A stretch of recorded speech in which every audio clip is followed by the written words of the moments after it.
Hi, this is Steve Martinelli with Monona Community Media. We're here with Mark Topper, one of the members of the 1977 state championship football team, the first at Monona Grove. Mark, thanks a lot for joining us today. Hey, my pleasure.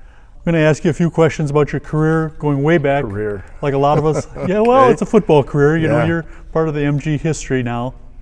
Going way back to your early years of Monona football. Sure. I assume you played Pee Wee football like the rest of us Well, did? you know, I didn't. I didn't start playing. Really? No, I didn't start playing football until 8th grade at Winnequa High School. Really? You're Winnequa kind of a late middle, bloomer. middle school. Yeah. Edit that out. Wow. Middle school with Wally Wurtzler. Sure. For any guys that know him, he was just a monster. And I think he went on to play football at Queen of Apostles. But yeah, 8th grade.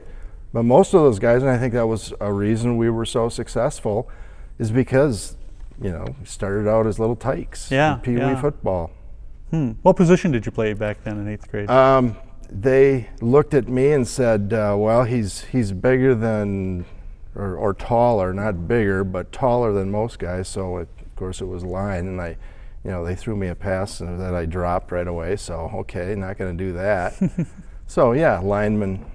So you'd always been a lineman all the way through then? Yeah, and more because back then I wore glasses. Right. Like Kevin Zwart. Yep. It's a good example right there. His eyes and my eyes are, without glasses or contacts, we are almost blind. And that poor guy used to have to wear glasses, and he'd be out there, and within 2 or 3 plays, those glasses would be snapped in half, and there'd be a roll of tape around them, and then he'd be out there running, and his glasses would be bouncing, and he caught everything that was thrown to him. But I couldn't wear the glasses because as a lineman, you take that first hit, and Sure, you'd have been thrown the rest of the game. they had hard contact lenses back then, but you just sneeze and those things fly out of your head. So it was all I could see to about my face mask, and that was about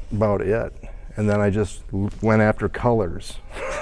I suppose good thing they had different jerseys, right? Yeah.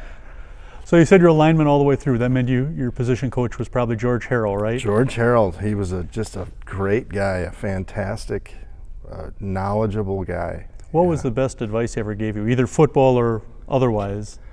Well, the best advice, I don't know about any one particular thing, but one thing that he always used to do is he would throw in a big wad of usually grape bubble gum, and he'd start chewing on that, and he knew that he was going to get right in our face because he'd grab your face mask and he'd want to talk to you right like that, and you'd get this waft of grape bubble gum as he's yelling at you.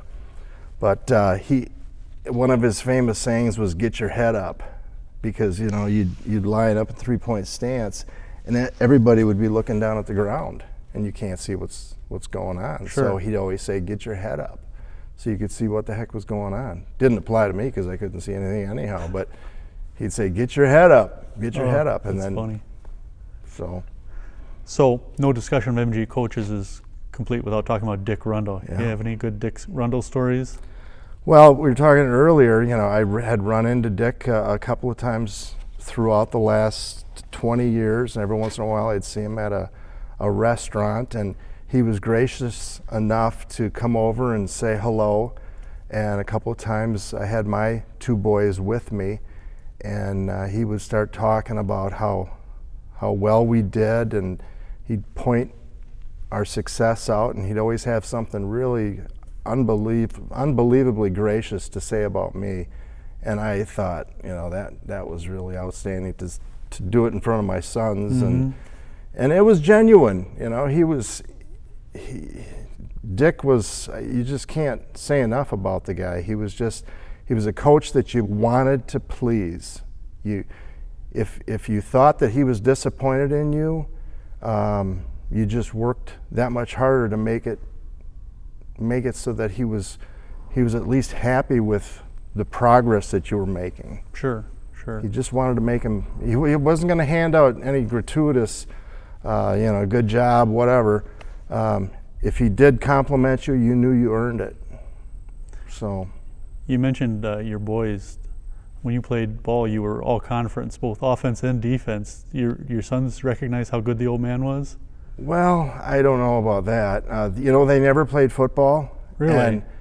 And my oldest, I think, tried it 1 year. And I think football, more than any other sport, is about what's in here, in your head. And you either have that mentality to go out and want to smack people around or not care if somebody ran into you and hit you or not. And they are very athletic, but the aggressiveness, they just don't have it. Which is fine. They did a lot of other things.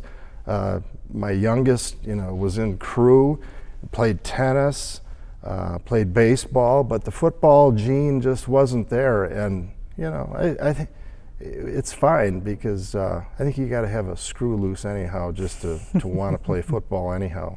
So kind of that reckless abandon. Yeah. Well, my next question kind of plays into that. Talking about your teammates now, who would you consider the toughest guy you played with? I mean, if you were in a fight, who did you want on your side? The whole team. That we were so successful because everybody was physically tough, but they were mentally tough too. They weren't afraid of anything, or at least they didn't show it. So anybody from the running backs, Goff was tougher than heck, and Stassi and Shuk and Schlack and O'Shaughnessy and Rudy, Dennis O'Donnell, all those guys were just physically and mentally tough. So yeah, just pick somebody out and let's go kick some butt. Didn't matter. Yeah, you mentioned a couple of those former teammates. Are there any of those whose skills you'd envied? I mean, if you had a chance to play in his position for a day, who would it have been? Well, I think the best athlete on the team, probably hands down, was Kevin Zwart. He was physically the biggest guy. I think he was 6'5", 6'6", maybe the heaviest guy on our team at about 220, 215, soaking wet. I mean, I barely made 200, and I was one of the bigger guys on the line. And but that guy was fast, and he had hands, and he had agility and quickness. So he was probably the best athlete that we had. I mean, that's there's a long list of athletes. Stassi was just a natural. Goff, absolutely. Kyle Matthews, all those guys. They were just natural athletes. So, yeah. But yeah, I would have loved to just one play. Give me the ball, coach. Just one play, and they would have had to probably point me in the right direction. Get your face in the right way, right? Without the glasses on. That would have been fun. My broadcast partner, Bob Schmuck, tells a story about playing against Jefferson, I think it was, and they had little stickers they would give their guys to put on the helmet when they did a good play or had a big game or something like that. And he said one game he lined up against Jefferson, and the guy across the line from him didn't have any stickers on his helmet, and Bob knew that was going to be a good day that day. Did you ever have that moment when you lined up against somebody and looked at him and said, I got this guy today? No, not necessarily, but one thing that I did know was that we were going to win the game. It didn't matter how we started out. My recollection was that we usually kind of started out a little bit slow, but even if they scored first, which I don't know if that ever happened or not, I just knew that we were going to win the game. Yeah, it wasn't cockiness. It was just, I know that this team and that coaching staff are going to put together everything, and it's going to click, and I know at the end of the game we're going to win. Yeah, it's interesting. You guys had the distinction of being ranked number one from opening day until the championship game, and it's pretty unusual. And we were not a big team. It's not, just look at that team, how big and burly they are. We weren't. Like I said, I was one of the biggest guys at 200 pounds. I mean, now that's ridiculous. That's not. we were fast and quick, and we had coaching that was just unequaled. Now, Mark Rundle tells a story about his dad feeling like he was going to lose every game. He was always pessimistic. Yeah, at home. Really? At home, he was doubting himself surprising. every time. Yeah, for a guy that rarely lost 2 in a row. At what point in that season did you start to feel like this could be a championship season?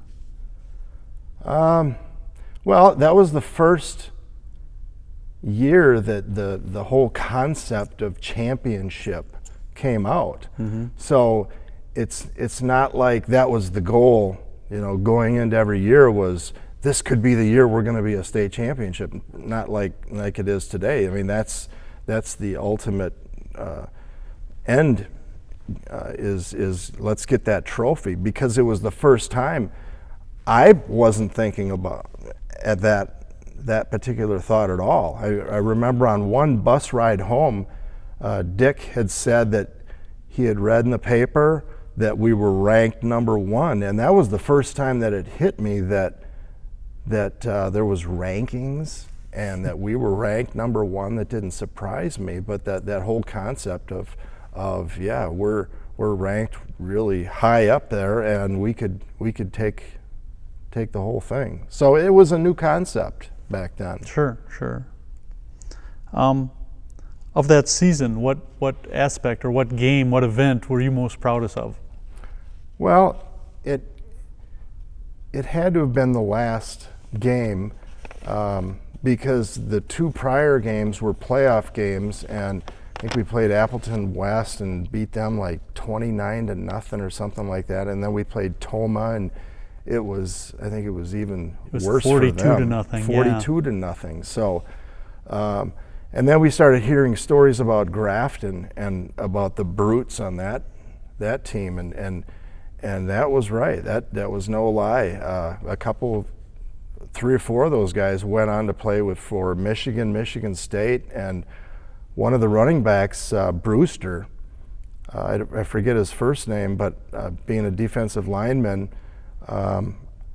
you're not supposed to do this. You're not supposed to arm tackle. You're supposed to stay low and drive. But there weren't too many guys that if I got at least one arm or hand on them, I could at least slow them down enough so that we could do the gang tackle thing. Well, this guy hit me and literally just ran right through my arm, and I mean, he took off a fingernail. I mean, it was just, he didn't slow down a step. And then that was the first time I thought, we've got our hands full. And then I think it was defense also. I was going against a guy that was just a mountain, and he went on to play, I think, for Michigan. And he was just one of those guys that, okay, I'm going to have to change my tactics, because just being mean and hitting hard and driving wasn't going to do it. Wasn't going to cut it against this guy. I had to, work him from the knees down and just do some things that are a little bit different. Well, look at some of the other linemen on the team. O'Shaughnessy wasn't very big. Ron No, Sam was they not were, a huge guy. buck 60, 170, 180. Yeah. But they were fast. So we could, we did a lot of outside sweeps. So if we could get the ball on the outside, you get guys like Matthews and Stassi and Goff, we just outran people. It's funny you had mentioned losing a fingernail, because Mike Stassi tells that story too, except he tells it from another point of view, where you came into the huddle after losing the nail and you were just livid and scared the rest of the team into playing much harder. We mentioned before we started recording this on how so many of these guys built you up as this legendary lineman. So it's got to feel good to have your peers recognize. Probably alcohol involved Well, with some of those stories. Maybe they prepped before they got here. Have you watched an MG game in a while? Yeah, I try to make it to at least one game a year. Oh, that's cool. And so I haven't been to one yet this year, but I'd like to. You had mentioned that Stoughton was doing really well, so that's a game that I think I'll try to make if they're playing here. It's down in Stoughton. Oh, a couple weeks from now, okay. I believe. Yeah, but I'll try to get to a game, at least one a year. Oh, that's cool. Because it's fun to see it's not too many schools will go 30, 40 years, and you can always look up in the stands, and the stands are always full. Yeah, and, you're right. And the records reflect the success. So you said you've been to some games, and you played under Dick Rundle, who was run, Yeah. and on the rare occasion throw the ball. Mm-hmm. And nowadays they've got this spread offense. They throw the ball. Well, last year MG threw the ball 300 times. That's incredible. Do you think you would have enjoyed playing in that, or did you enjoy that run blocking? Well, I think one time, I didn't count it, but he did right 56 belly, left 56 belly, and I think he did it probably at least a dozen times in a row. And I think it was to prove a point maybe to the other coaches, in that, you're not going to have to guess, or you're not going to have to, I'm not going to try to outthink you here. We're just going to do this because we can do this, and I'm going to show you that we can do it. And we're just going to run up the same hole. We'll throw it around from side to the left side to the right side a little bit, but you go ahead and see if you can stop us. And not too many teams could. I mean, it sounds kind of braggadocious, but it was fun cross blocking and watching those guys. We'd try to make them make just a little bit of a hole, and with the talent that we had, that's all they needed, to just that little hole to squeeze through, and they were off to the races. Yeah, that was a pretty loaded team between Stassi and Goff and Zord. Mm-hmm. I mean, the bunch we've talked about are all pretty talented guys. Yeah, Kyle Matthews and Chris Studi. I mean, right there you had speed that is incredibly fast. So what were your thoughts as you're out on that field watching the clock tick down in the championship game, knowing you had won it? Well, it was Dick throughout the season would talk about 20, 30 years from now, and the feeling that we would have, knowing that if we did win something as big as a state championship, that it would be something that would get bigger every year. The runs would get longer, and the victories, the spread, the margins would get wider, and I don't know how much of that is true, but it's something that it's hard not to brag about. I mean, obviously you don't want your high school football team state championship to be the highlight of your life. No, but it sure is nice. Sure. It's something most people don't get a chance to experience. I mean, school's been here since 1955, and we've won 3 championships. Yeah. So, and you guys were the first. Yeah, we were lucky enough to be the first.